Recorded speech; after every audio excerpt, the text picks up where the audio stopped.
Cookery சேனலை பார்த்து யார் வேணாலும் சமையல் பண்ணலாம். ஆனா சுவையான சமையல் பண்றது எப்படி? நான் இதயம் நல்லெண்ணெயில சமையல் பண்றேன். ஆஹா ஓஹோன்னு பாராட்டுறாங்க. நீங்களும் இதயம் நல்லெண்ணெயில சமையல் பண்ணுங்க, பாராட்ட வாங்குங்க. தினம் தோறும் வாங்குவே இதயம் இதயம். 12ஆம் வகுப்பு பொதுத் தேர்வில் அதிக மதிப்பெண் பெற வாங்கி பயன்படுத்துவீர் சுறா கைடு 2025-26 புதிய பதிப்பு. அதிக பக்கங்கள், அதே தரம், தற்போது குறைந்த விலையில். சுறா கைடு அனைத்து புத்தக கடைகளிலும் கிடைக்கும். தினமலர் நேயர்களுக்கு வணக்கம். இன்றைய நம்முடைய சிறப்பு நேர்காணலில் நம்மோடு இணைந்திருக்கிறார் டெல்லியிலிருந்து மூத்த பத்திரிகையாளர் திரு ராஜகோபாலன் அவர்கள். வழக்கம் போல நிறைய தகவல்கள் உங்களுக்காக காத்திருக்கு, பேசலாம் அவர்கிட்ட. வணக்கம் சார். நமஸ்காரம்மா. நமஸ்காரம். நமஸ்காரம் சார், எப்படி இருக்கீங்க? ஒரே பரபரப்பா இருக்கு நாடாளுமன்றம். நாடாளுமன்றம் பரபரப்பா இருக்கிறதோ இல்லையோ, இங்க படபடப்பு அதிகமாகிவிட்டது, குளிர் அதிகமாகி இருக்கிறது. அதற்காகத்தான் நாடாளுமன்றத்திற்கு குளிர்கால தொடர் என்று சொல்கிறார்கள். இன்று 15 டிகிரி மேக்சிமம், 6 டிகிரி மினிமமாக இருக்கிறது. எங்கு தொட்டாலும் தோத்தை தொட்டாலும் சுடுகிறது, தோத்தை தொட்டாலும் சில்லுன்னு இருக்குது. உடம்பு பார்த்தா பாருங்க, நான் இப்பதான் தலைப்பா அவுத்துட்டேன், உங்களுக்காக தான் அவுத்தேன், இல்லைன்னா அப்படி போட்டுட்டு இருப்பேன். ரொம்ப முதல்ல சொல்லுங்க, மகாராஷ்டிரா சொல்லுங்க. இன்றைக்கு பதவி ஏற்க இருக்கிறார் 5:30 மணி அளவில் பட்னாவிஸ் அவர்கள் முதலமைச்சராக. சொல்லுங்க, அந்த செரிமனி முதல்ல சொல்லுங்க. இவ்வளவு நிறைய ஒரு பெரிய சுத்தி முத்தி பல தகவல்கள் வருது, நிறைய பேர் அதுல பங்கேற்க இருக்காங்க, பெரிய அளவுல நடக்க போகுது அப்படின்லாம் பேசப்படுது. முதல்ல அந்த ஃபங்க்ஷன் பத்தி சொல்லுங்க. இன்னொன்னு, அந்த சஸ்பென்ஸ், ஏக்நாத் ஷிண்டே அவர்கள் துணை முதல்வராக பதவி ஏற்க இருக்கிறாரா இல்லையா, அதை பத்தி சொல்லுங்க. இருக்கிறார். ஏக்நாத் ஷிண்டேவுக்கு வேற வழி கிடையாது, வந்துத்தான் ஆக வேண்டும். அவர் ஒரு பன்னீர்செல்வம் மாதிரி பழகிறார். முதலில் எடப்பாடி பழனிசாமி மாதிரி இருந்தார். தமிழகத்திலும் அதற்கு முன் உதாரணம் இருக்கிறது. முதலமைச்சராக இருந்த பன்னீர்செல்வம் எடப்பாடி பழனிசாமியிடம் துணை முதலமைச்சராக இருக்கிறார். ஆக மொத்தம் மகாராஷ்டிரா அரசியலுக்கும் தமிழக அரசியலுக்கும் ஒற்றுமை வேற்றுமை அதிகம் உண்டு. ஷியாமளா, ஒன்று, இன்று விழா நடக்க இருக்கிறது, அதில் தமிழ் மனம் வீச இருக்கிறது. சிபி ராதாகிருஷ்ணன், கோயம்புத்தூர் முன்னாள் எம்பி, அவர் பதவி பிரமாணம் செய்ய இருக்கிறார். நரேந்திர மோடிக்கு மிக மிக நெருக்கமாக இருந்த சிபி ராதாகிருஷ்ணன் ஜார்க்கண்டிலிருந்து இங்கு போட்டிருக்கிறார்கள் மும்பைக்கு, மகாராஷ்டிராவிற்கு. அதையும் தவிர ஏக்நாத் ஷிண்டேக்கு மிக மிக இந்துத்துவவாதியாக இருந்த ஏக்நாத் ஷிண்டே பிரதமரை வரவேற்க விமான நிலையம் சென்று அவருடன் அதே விமான காரில் வர இருக்கிறார் என்ற செய்தியும் நான் தினமலர் நேயர்களுக்கு பிரேக்கிங் ஸ்டோரியாக தர ஆசைப்படுகிறேன். ஆக மொத்தம் மும்பை விமான நிலையத்திலிருந்து ஆசாத் மைதானத்திற்கு 20 நிமிடம் பிரயாணமாக இருந்தாலும் அதில் 20 நிமிடத்தில் பேச வேண்டிய விஷயத்தை எல்லாம் பேசிவிடுவார்கள். இலாக்கா ஒதுக்குவதில் மந்திரி பிரமாணம் எடுத்துக்கொண்டு விடுவார் ஏக்நாத் ஷிண்டே. ஆனால் இலாக்கா பரிமாணம் தான் ஒரு பிரச்சனையாக இருக்கிறது அங்கு மும்பையில். ஆக மொத்தம் பிரச்சனைக்கு காரணம் என்ன என்று கேட்டால், பாஜக எதிர்பாராத அளவுக்கு ஜாக்பாட் வெற்றி கிடைத்து விட்டது. 132 என்று சாதாரணமான விஷயம் அல்ல ஷியாமளா. சென்ற பேட்டியில் கூட நாம் இருவரும் பேசினோம். ஒரு தமிழ்நாடு அசம்பிளி தொகுதியே பாஜக வென்று விட்டது. 234 தொகுதிகள் தமிழகத்தில் இருக்கின்றன, அசம்பிளி தொகுதிகள். ஆனால் மகாராஷ்டிராவில் 288 தொகுதிகளில் ஒரு குட்டி தமிழ்நாடையே சேர்த்து விட்டார்கள். ஆக மொத்தம் பாஜகவிற்கும் ஏக்நாத் ஷிண்டேக்கும் அஜித் பவாருக்கும் சேர்ந்தால் 234 டோட்டல். இது தமிழகத்திலும் 2026 பாதித்தாலும் ஆச்சரியப்படுவதற்கில்லை. காரணம், பொதுமக்களிடையே ஒரு நரேந்திர மோடிக்கு வரவேற்பு அதிகமாகிவிட்டது, ஆச்சரியமாக இருக்கிறது. அதுவும் லால்டி பேன் யோஜனா என்பது பெண்களுக்கு 1500 ரூபாய் 3 மாதத்திற்கு போட்டது தான் அங்க பிச்சுன்னு போச்சுங்க, சுனாமி மாதிரி வந்துடுச்சுங்க. அதிலிருந்து திராவிட முன்னேற்ற கழக முதலமைச்சர் மு.க. ஸ்டாலின் கூட கற்றுக்கொள்ள வேண்டிய விஷயம், கட்சிக்காரர்களுக்கும் திமுக காரருக்கு பணம் கமிஷன் அடிப்பதை விட நேரடியாக பெண்களுக்கு செலுத்தினால் அவர்கள் பெண்களுக்கு ஓட்டாக மாறும். ஒன்று. இரண்டாவது, மகாராஷ்டிரா அரசியலில் எப்படி RSSக்கு 100 வருடம் ஆகிறதோ 2025 அவர்கள் தீவிரமாக வேலை செய்து 100 ஆண்டுகள் தன்னுடைய பணியில் இருப்பதனால் மகாராஷ்டிரா என்பது இந்துத்துவாவினுடைய வேர். குஜராத், மகாராஷ்டிரா, கர்நாடகா, மத்திய பிரதேசம் போன்ற எல்லாம். ஆனால் சமீப காலமாக 2014க்கு பிறகு ஷியாமலா, நான் ஒரு ஆராய்ச்சியாளரிடம் பேசிக் கொண்டிருந்தேன். அவர் ஒரு புத்தகம் வெளியிட்டிருக்கிறார். அந்த புத்தகத்தில் எப்படி இந்துத்வா மாற்றிவிட்டது இந்திய அரசமைப்பையும் சரி, இந்திய கோட்பாடையும் சரி, அது தமிழகத்திலும் மனம் வீசுகிறது. இல்லை என்றால் திமுக அரசு ஒரு முருகன் விழா எடுப்பார்களா? இதெல்லாம் கேள்வி. ஆக மொத்தம் மகாராஷ்டிராவிற்கு மீண்டும் வருவேமானால், மகாராஷ்டிராவில் இன்று காலை தேவேந்திர பட்னவிஸ் மகாதேவின் என்று இருக்கக்கூடிய மும்பையில் சித்தி விநாயகர் கோவிலுக்கு சென்று விட்டு வந்திருக்கிறார். அது ஒரு மாபெரும் கோவில். அதை பிரமோத் மகாஜன் நம்மிடம் இருந்த பொழுது, அடல் பிஹாரி வாஜ்பாய் பிரதமராக இருந்த போது ஸ்தாபிக்கப்பட்ட அந்த கோவில் மிக மிக பாப்புலர் ஆகிவிட்டது. காரணம், எந்த சினிமா பாலிவுட் நடிகர்கள் இருந்தாலும் சரி, நடிகைகளா இருந்தாலும் சரி, அந்த கோவிலில் அந்த குட்டி விநாயகரை மங்களமூர்த்தி என்று சொல்லக்கூடிய அந்த நான் அடிக்கடி மும்பை என் மகன் மும்பையில் வசிக்கிறான். நான் மும்பை சென்றால் அங்கு அந்த பிள்ளையார் கோவிலை தரிசித்து வருவேன். இன்று காலை அவர் போன பொழுது பாஜக எம்பிக்கள் தான் போயிருந்தார்கள். மகா யுத்திக்குள்ள இருந்த அஜித் பவாரும் ஷேக்நாத் ஷிண்டே போகவில்லை. அதில் சல்மான் கான், ஷாருக் கான், அமீர் கான் போன்றவர்கள், அமிதாப் பச்சன், ஈவன் ரேகா, ஸ்ரீதேவி போன்றவர்களெல்லாம் இருந்த பொழுது அந்த கோவிலுக்கு சென்றிருந்தார்கள். பிரசித்தி பெற்ற கோவில். அந்த கோவிலில் சபதமேற்று கொண்டு வந்தார் ஏக்நாத் ஷிண்டேக்கு கண்டிப்பாக உள்துறை அமைச்சர் கிடைக்குமா கிடைக்காதா என்றெல்லாம் இனிதான் தெரியும். ஷாம்லா, அப்படின்னாலும் அங்க ஒரு கொஞ்சம் கூட்டணிக்குள்ள ஒரு குழப்பம் இருக்கா இன்னும்? ஏன்னா இன்னுமே இறுதி செய்ய முடியாத ஒரு நிலைமை இருக்கு அப்படின்னா, 2 பேரும் அதுக்கு டிமாண்ட் பண்றாங்க அப்படின்னு நம்ம புரிஞ்சுக்கிறதா? எப்படி புரிஞ்சுக்கிறது? இது 5 வருடமும் இது இப்படியே போகுமா அப்படின்ற ஒரு கேள்வியும் இங்க தொடர்ந்து மகாராஷ்டிராவை பொறுத்த வைக்கப்படுதில்ல. அது எப்பவுமே புது வீடு கட்டினால் சில இடத்தில் ஒழுகும், சில இடத்தில் ரிப்பேர் செய்ய வேண்டும், சில இடத்தில் கல்கள் மேது வரும். அதெல்லாம் செட் பண்றதுக்கு ஒரு மாசம் 2 மாசம் ஆகும். இனி எதிர்கட்சிகளால் சேர்ந்தால் கூட சரத்பவார் பாருங்க, இன்னைக்கு வரமாட்டேன்னு சொல்லிட்டாரு. அவருக்கு மூஞ்சியில அடலைங்க ஷியாம்லா. காங்கிரசும் சரத்பவாரும் உத்தவ் தாக்கரேயும் எப்படி பார்க்க முடியும் சொல்லுங்க? அவங்க இந்த பங்கனுக்கு வரமாட்டேன்னு சொல்லிட்டாங்க. அது ஒரு மாபெரும் திருப்பம். இது மகாராஷ்டிராவிலே இருக்கிறது. அது தவிர சில உண்மை செய்திகளை சொல்ல வேண்டும் என்றால் 66 தலைவர்கள் வரை இருக்கிறார்கள் மொத்தம். அந்த 66 தலைவர்களுக்கு மொத்தம் 17 முக்கிய முதலமைச்சர்கள், மத்திய அமைச்சர்கள்லாம் சேர்ந்து 66-17 வச்சுங்களேன். அந்த 70 பேருக்கும் 70 அரசியல்வாதிகள் மற்றும் 70 IAS ஆபீசர்கள், 70 போலீஸ் ஆபீசர்கள், டெபுட்டி சூப்பரண்ட் ஆஃப் போலீஸ் இருக்கக்கூடிய அளவிற்கு அந்த 70ற்கும் விமான நிலையத்திலிருந்து அசான் மைதானத்திற்கு ஹோட்டல் இருக்கு என்று மும்முறையாக செய்து, முக்கோணமாக செய்து மிக சிறப்பாக தேவேந்திர பட்னவிஸ் தன்னுடைய ஆளுமையை, அரசாங்கத்தினுடைய ஒருங்கிணைப்பை காண்பித்து விட்டார். அதுதான் ஒரு முக்கிய திருப்பமாக நான் பார்க்கிறேன். ஆனாலும் நான் தமிழ் மனம் என்று முதலில் ஆரம்பித்தேனே CP ராதாகிருஷ்ணனை, இருப்பினும் நரேந்திர மோடி ஏன் நிர்மலா சீதாராமனை தேர்ந்தெடுத்தார் அங்கு ஒரு அப்சர்வரா போடுவதற்கு, பார்வையாளராக? அதிலே ஒரு மெசேஜ் இருக்கிறது. காரணம், மும்பை என்பது பைனான்சியல் கேபிட்டல். மும்பை என்ற இடத்திற்கு பைனான்ஸ் மினிஸ்டருக்கு மும்பைக்கும் மிக மிக நெருங்கிய தொடர்பு உண்டு. என்னிடம் அருண்ஜேட்லி நம்மிடம் இருந்த போதே தெரிவித்திருக்கிறார், மும்பைக்கு செல்லாத பைனான்ஸ் மினிஸ்டரே இருந்திருக்க முடியாது, ரிசர்வ் வங்கி அங்குதான் இருக்கிறது.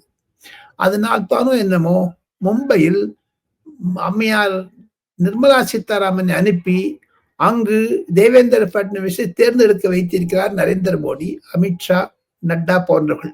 ஆக மொத்தம் தமிழருக்கு முக்கியத்துவம் கொடுத்த நரேந்திர மோடி CP ராதாகிருஷ்ணன் மூலமாக 6வது முறையாக அஜித் பவார் பதவி ஏற்கிறார் துணை முதலமைச்சராக. அவர் பிரணாப் முகர்ஜி மாதிரி, VR நெடுஞ்செழி மாதிரி சீஃப் மினிஸ்டர் ஆக முடியாது. ஆனா டெபுட்டி சீஃப் மினிஸ்டர் பைனான்ஸாவே இருப்பாரு.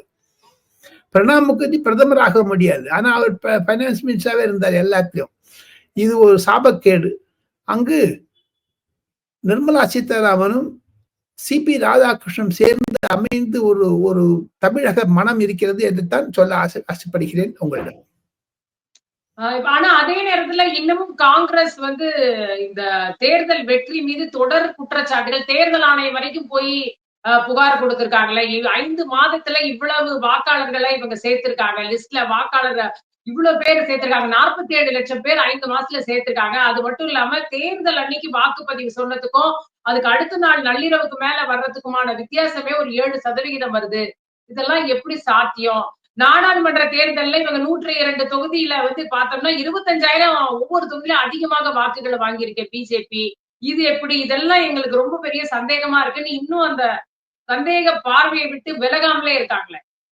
அது சாபக்கேடு. காங்கிரஸ் என்பது வட இந்தியாவில், குறிப்பாக உத்தரப்பிரதேசம், பீகார், மத்திய பிரதேசம், ஏன் மகாராஷ்டிராவில் கூட செத்து போச்சு. ஸ்ட்ரைக் ரேட் பாருங்க ஷியாமலா, 140 இடங்களை போட்டியிட்ட பாஜக 132 இடங்களில் தேர்வு 89 90% ஸ்ட்ரைக் ரேட்.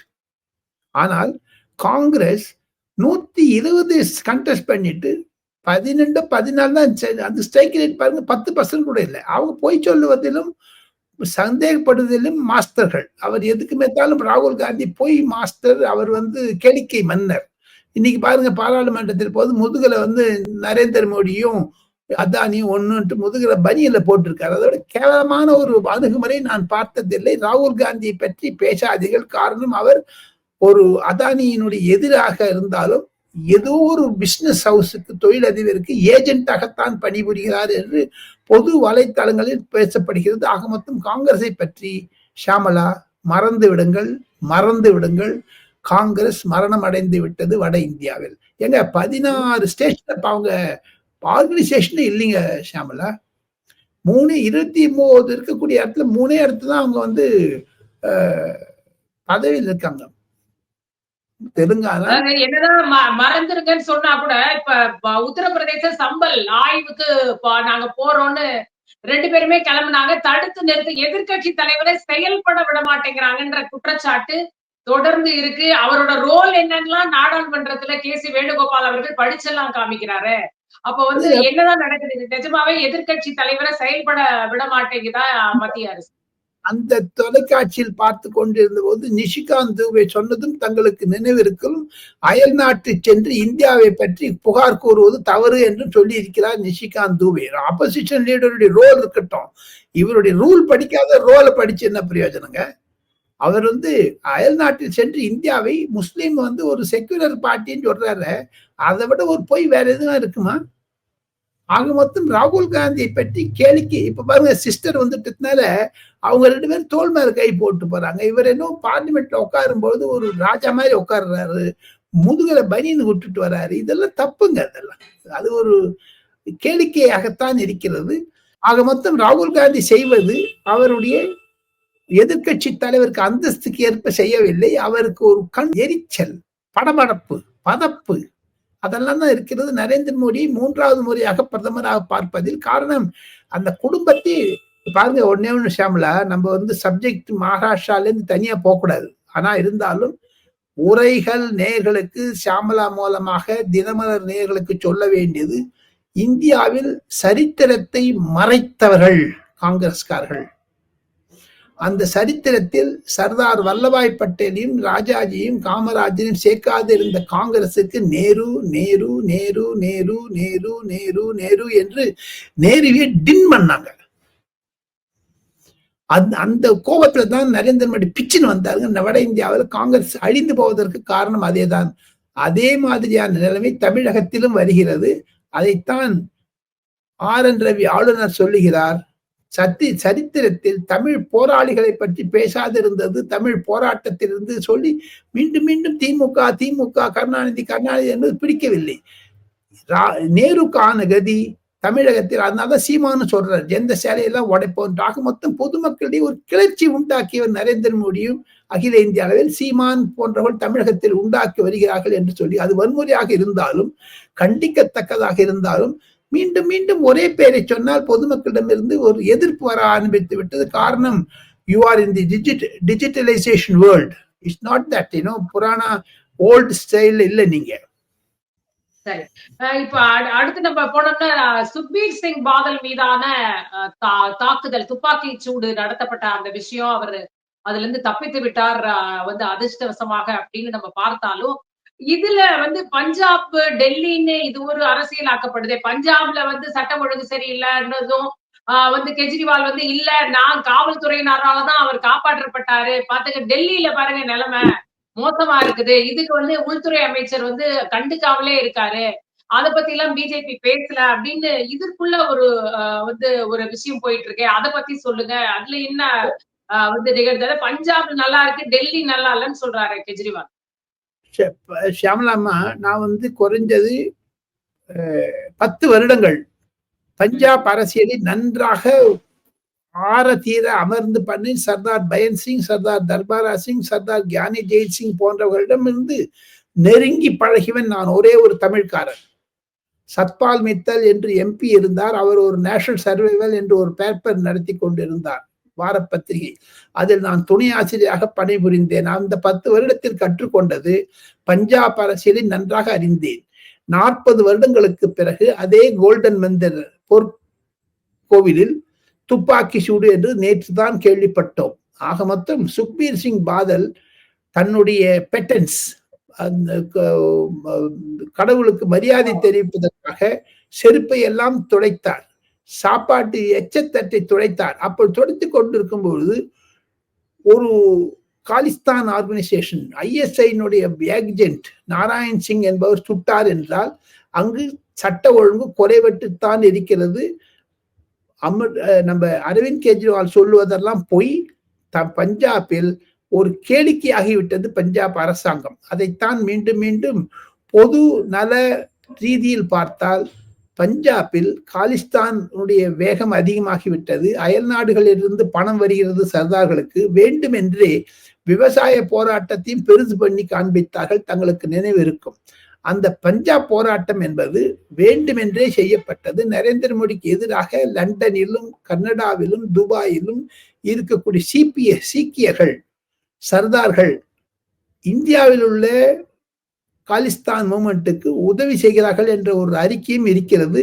அதையெல்லாம் வைத்து பார்த்தால் 3வது முறையாக நரேந்திர மோடி வந்தது அயல் நாடுகளில் இருக்கக்கூடிய சர்தார்களுக்கு பிடிக்கவில்லை என்ற தோற்றத்தை தான் பிரதிபலிக்கிறது. ஷியாமளா, ஒரே விவசாயிகள் அப்படின்னு நம்ம பேசும் பொழுது இப்ப வந்து ஜெகதீப் தன்கர் அவர்களே விவசாயிகளோட குரலை கேளுங்க, ஏன் அவங்க கிட்ட பேச மாட்டேங்கிறீங்கன்னு வேளாண் அமைச்சரை பார்த்து, சிவராஜ் சிங் சௌஹானை பார்த்து வந்து கேட்கிறாரு, வலியுறுத்துறாரு. கொஞ்சம் கேளுங்க, இவ்வளவு தூரம் போராட்டம் திரும்பி அவங்க அதை நோக்கி வராங்க அப்படின்னா ஏதோ விஷயம் இருக்கு. அவர்கள் குரலை நீங்க ஏன் கேட்க மாட்டேங்கிறீங்க? அவர்களுக்கு என்ன உறுதிமொழி கொடுத்தீங்களோ ஏன் அதை இன்னும் நிறைவேற்றலன்ற கேள்விய வந்து குடியரசு துணைத் தலைவர் வைக்கிறாரு. அதை நம்ம எப்படி புரிஞ்சுக்கிறது? தாங்கள் மிக அழகாக ஒரு கேள்வி கேட்டீர்கள். துணை ஜனாதிபதி ராஜ்யசபாவின் தலைவர் நேற்று முன்தினம் அப்படி கேட்டது உண்மைதான்.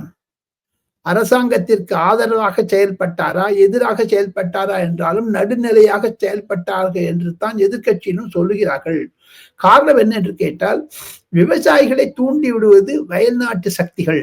அதைத்தான் தங்கர் மீண்டும் மீண்டும் பிரதிபலிக்க விரும்பினார். ஒன்று. இரண்டாவதாக ஷியாமளா,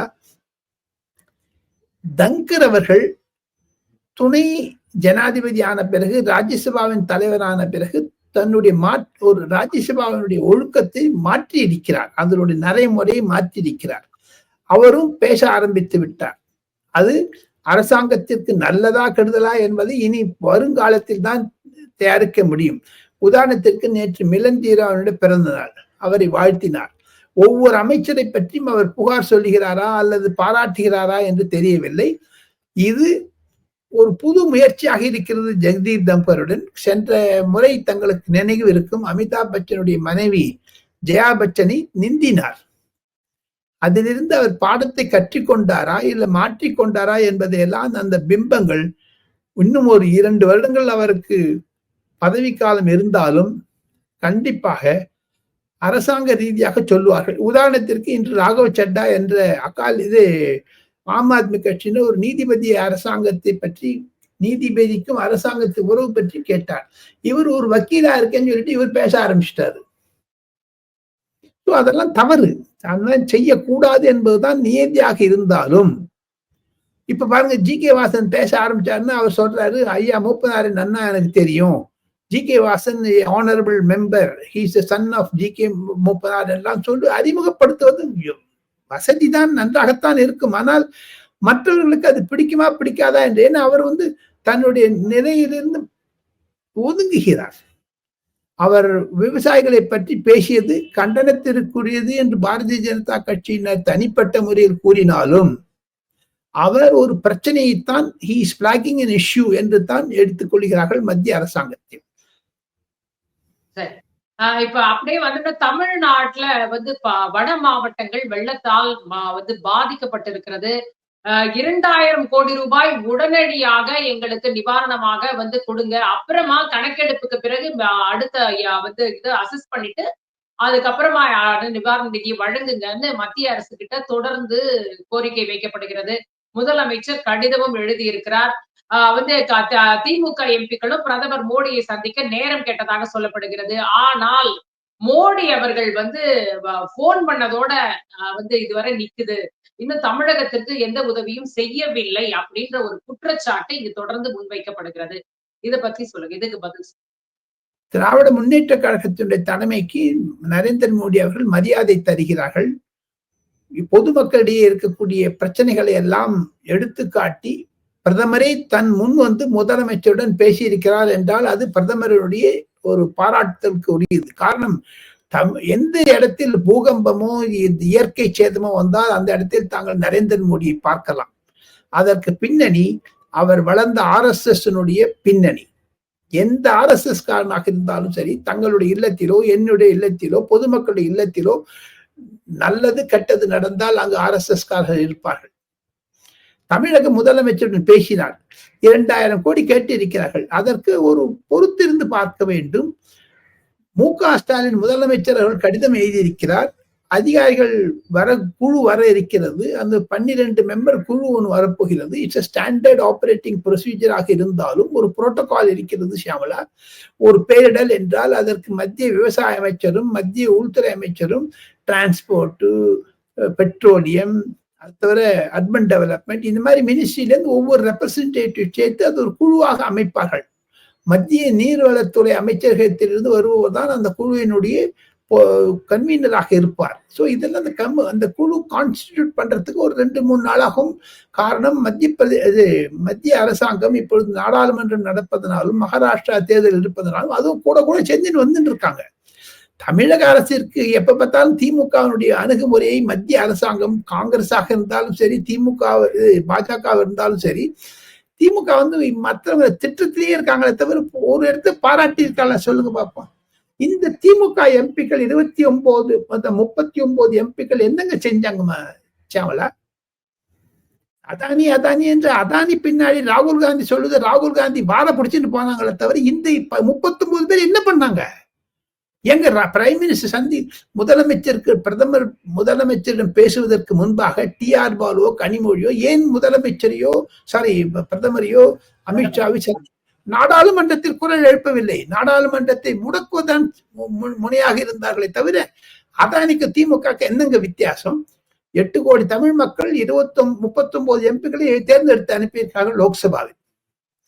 18 எம்பி ராஜ்யசபாவில் இருக்காங்க. இந்த 57 பேர் சேர்ந்து என்னங்க மயிருக்கு தோல் உடிச்சிருந்தாங்களா சார்? ஏமா என்ன பண்ணிட்டாங்க அவங்க? why they did not take interest?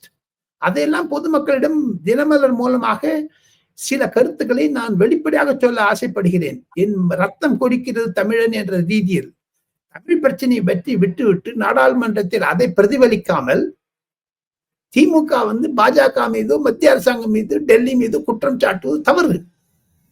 அந்த எம்பிக்கள் செய்த தவறு, மாபெரும் துரோகம். தமிழகம் 8 கோடி மக்களுக்கு செய்தது. அது யாரு கேட்க போறாங்க? 2026 பொதுமக்கள் ஓட்டு மூலமாக பதில் சொன்னா ஓட்டு பணத்தை கொடுத்து வாங்கிடுறாங்க, ஜெயிச்சிடுறாங்க. இருப்பினும் அந்த உயர்மட்ட தூதுக்குழு, அதாவது நிவாரண குழு அடுத்த புதன்கிழமை சென்னை வருவதாக நான் இன்று காலை ஒரு பத்திரிகையிலும் படித்தேன், அதிகாரியிடம் பேசும்போது தெரிந்து கொண்டேன். அதுவரை நாம் நிதானமாக இருந்துதான் பார்க்க வேண்டும். 2000 கோடி கேட்டாங்கன்னா இந்தியாவில் இருக்கிறது மொத்தம் 29-30 மாநிலங்க. ஒவ்வொருத்தரும் 2000 கோடி 60,000 கோடி எங்கெங்க இருக்குது? யாட்டுங்க இருக்குது? அது என்ன சிதம்பரம் மாதிரி நோட்டு பிரிண்ட் பண்ணிட்டு இருப்பாங்களா? நரேந்திர மோடி வந்து எல்லாத்தையும் டிஜிட்டலைஸ் பண்ணி பேடிஎம், கூகுள் பே இதுல பண்ணிட்டாரு, மொபைல் போன்ல. So therefore there is a financial crunch. Tamil Nadu அரசாங்கம் தன்னுடைய வரியை போடாமல் மதுக்கடைகளை உருவாக்கிவிட்டு, அதைத்தானே பழனிவேல் தியாகராஜன் மீண்டும் மீண்டும் சொல்லுகிறார். அதை தங்கம் தென்னரசு ஏன் புரிந்து கொள்ளவில்லை? தாங்களே பணத்தை உருவாக்குங்கள். யாரு வேண்டாங்கிறாங்க? டாக்ஸ் போடுங்க சார். தமிழக மக்களுக்கு இனமாக கொடுக்கிறேன் என்று பொய் சொல்வதில் இப்ப பெட்ரோல் டீசல் விலை குறைக்கிறேன் நாங்க தேர்தல் அறிக்கை குறைச்சாங்களா? மத்திய அரசாங்கம் எதுவா இருந்தாலும் மத்திய அரசாங்கம், எதுவா இருந்தாலும் மோடி, எதுவா இருந்தாலும் மோடி. அதைத்தானே வரக்கூடிய 2026 சீமான், விஜய் போன்றவர்கள் சுட்டி காண்பிக்க ஆரம்பித்து விட்டார்கள். அது திமுகவிற்கு ஒரு இக்கட்டான நிலைமை கொண்டு வந்து விட்டது. எது இருப்பினும் கண்டிப்பாக ஒரு 300-400 கோடியை ரிலீஸ் பண்ணுவார்கள் என்று தான் அமித்ஷா, நேஷனல் டிசாஸ்டர் ரிலீஃப் ஃபண்டினுடைய சேர்மன், யூனியன் ஹோம் மினிஸ்டர், அவரிடம் இருந்து நாம் தெரிந்து கொண்டது அதுதான். கூடிய விரைவில் அந்த அமௌண்ட். ஆனாலும் மாநில பேரிடர் மேலாண்மை நிதியிலிருந்து இதுவரை 1 ரூபாய் கூட தமிழகத்திற்கு கொடுக்கவில்லை. 2024-25 நிதியாண்டுல 1260 கோடி ஒதுக்கீடு செய்யப்பட்டு கூட இன்னும் 1 ரூபாய் கூட கொடுக்கப்படல அப்படின்னு நாடாளுமன்றத்துல அமைச்சர் நித்யானந்த் ராய் அவர்களே அவருடைய ஒரு பதில்ல வந்து சொல்லி இருக்கிறார். அப்படின்னு பார்க்கும் பொழுது தமிழகம் வஞ்சிக்கப்படுகிறதோ அப்படின்ற கேள்விதானே தொடர்ந்து எழுது. அண்டை மாநிலங்களான கேரளாவில் கண்டிப்பாக, வயநாடில் சதுக்கல் அது இது வந்தது, 400 பேர் செத்து போனாங்க, மறந்தார்கள். அப்பொழுது நிதி உதவி கேட்டார்கள் பின்னாரை விஜயன். அவருக்கும் இதே பதில் தான் கொடுத்தார்கள் மத்திய அரசாங்கத்திலிருந்து. நேற்று கூட பிரியங்கா காந்தி மத்திய உள்துறை அமைச்சர் அமித்ஷாவை சந்தித்து மேலும் நிவாரண நிதி வேண்டும் என்று கேட்டுக்கொண்டிருக்கிறார்கள். ஒன்னொன்னுத்துக்கும் ஒரு ஸ்டேஜ் இருக்குமா ஷியாமலா? ஒரே நிமிஷத்துல எல்லாமே பண்ணிட முடியாதுமா. இப்ப நம்ம 2 பேரும் பேசிட்டு இருக்கோம், இன்னொரு இப்ப 3 மணிக்கு நான் பேசுறோம், 5 மணிக்கு உங்களுக்கு வேற ஏதாவது ப்ரோக்ராம் இருக்கு, அதுக்கான நிலைகளை தாங்களும் தயாரிக்க ஆரம்பிப்பீர்கள், நானும் தயாரிப்பேன். ஆக மொத்தம் ஒரு நாளைக்கு 10-15 இன்டர்வியூ நீங்க பண்றீங்கன்னா இந்த இன்டர்வியூல எதுக்கு போக்கஸ் பண்ணும்? நீங்க you have to concentrate on this interview. Tamil Nadu அரசாங்கம் வந்து எங்களுக்கு கொடுக்கலன்னு மூக்கால அழகு கூடாது. நித்யானந்த ராய் சொல்லியிருக்காருன்னு சொன்னது உண்மைதான், யாரும் இல்லை. இவங்க யூட்டிலைசேஷன் சர்டிபிகேட் கொடுத்துட்டாங்களா? அதுதான் நிர்மலா சீதாராமன் கேட்கறாங்க.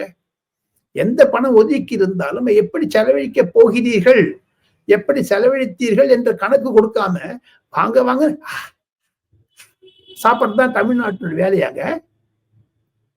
இப்ப உங்க வீட்டுல உங்க வீட்டுக்காரர் வராரு, சம்பாதிக்கிறாரு, நீங்க சம்பாதிக்கிறீங்க, உங்க பசங்க எல்லாம் பார்க்கணும். கை விரலுக்கு வைத்து வீக்க ஒண்ணு இல்லை. நீங்க பாட்டுல அதிகமா செலவிச்சுட்டு நாளைக்கு உங்க வீட்டுக்காரரையோ இல்லை உங்க குடும்பத்திற்கு தம்பியோ தங்கியோ திட்டினா எப்படி இருக்கும்?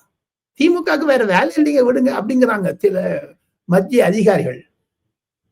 தமிழகத்தில் பணிபுரிந்த அதிகாரிகளே மத்திய அரசாங்கத்தில் பணிபுரி வந்த பிறகு அவர்களே தமிழக அரசாங்கத்திற்கு ஆலோசனை சொல்லக்கூடிய அளவிற்கு மாறிவிடுகிறார்கள். காரணம், தமிழகத்தில் தாகம் அதிகம், பசி அதிகம். அந்த பசி போக்குவதற்கு 4 வருடங்களாக நரேந்திர மோடி அரசாங்கத்தை திட்டுவதை தவிர ஸ்டாலின் என்ன செய்தார் என்பதைத்தான் கேட்கிறார்கள் பொதுமக்கள். ஆனால் கண்டிப்பாக நிதி உதவி வர வேண்டும் என்பதில் நான் தங்களுடைய பாயிண்ட் ஆஃப் வியூல ஐ அக்செப்ட் இட். நிறைய விஷயங்கள் பேசிருக்கீங்க. இன்னமும் நம்ம தொடர்ந்து பேசலாம். இன்னும் நிறைய இன்டர்வியூஸ், நிறைய கருத்துக்கள் உங்ககிட்ட இருந்து கேட்க வேண்டியிருக்கு. தற்போதைய உங்களுடைய தகவல்களுக்கும் நேரத்திற்கும் கருத்துக்கும் நன்றி. நன்றிம்மா.